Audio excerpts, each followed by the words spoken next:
Friends, in general, what we do in order to improve things, we constantly observe what others do, talk to our friends, colleagues, and read books to get input or advice. At times, we are the dispenser of advice. But in reality, what is good for one is not necessarily good for all. To say it another way, if it is good for me, it's good for all. Simply not true.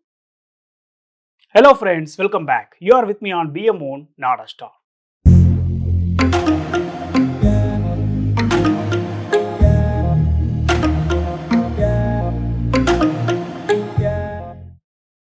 What car you think is the best among Ferrari F340 sports car and a Honda Odyssey minivan?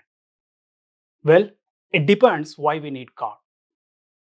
I have a family of 6, so a two-seater Ferrari can't be a good fit for my family.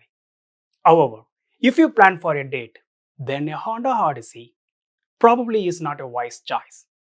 The point here is why the product exists and why someone wants it should balance the end product. Honda Odyssey has a plus side compared to a Ferrari, from my opinion. Yes, it certainly gets better mileage. Still, the Ferrari lovers could point out to prove how does it feel to have a car like Ferrari more than a Honda Odyssey. It describes more about the person than the product. The interesting thing is, people are willing to pay even a premium for Ferrari to get it in red, whereas most who buy Honda Odyssey don't care much about the color at all.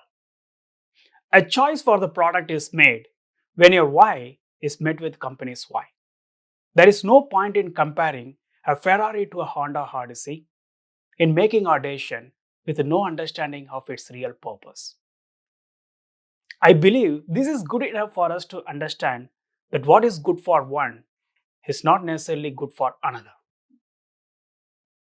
At times, you are also interested about understanding the best practices of others to be a better version of ourselves. But again, in reality, best practices aren't always best. It's a flawed assumption. There is no wonder that most of us could have gained those extra pounds due to this pandemic. Well, I am not the exception. I looked myself like overcooked noodles. When I decided to shed few pounds, I asked my peers for advice on diet that I need for healthy fat loss. One set of my friends advised me to take oatmeal and wheat. Another set of groups advised celery and rice milk. And some other colleagues advised fruits and vegetables. And still, some came up to me and said brown rice and millets. The following week, I went to the supermarket and I bought oats, wheat, celery, fruits, vegetables, brown rice, and millets. I bought every single thing, also spent a lot of time and money. But I may or may not get benefited from these products. Nothing is assured. At the same time, what happens when I filter my decision with my purpose before I step into the supermarket? I can definitely spend less time choosing the right product that fits me. It doesn't mean that the other products aren't good. It just doesn't fit me. Furthermore, the company I work for had an amazing culture, which means I love all the conference room have a ping pong table in them. Do you think ping pong table will improve the company's culture by any way? Of course not.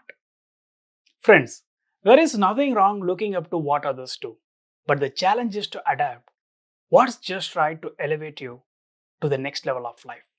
Only then your result indeed be best. The rule of thumb is simply assimilating others' input and ideas will inherently work for you. It's just not true. If this video inspired you, please pass it on to someone you want to inspire. We'll see you there in another video 2 weeks from now. Until then, I am Prakash, signing off.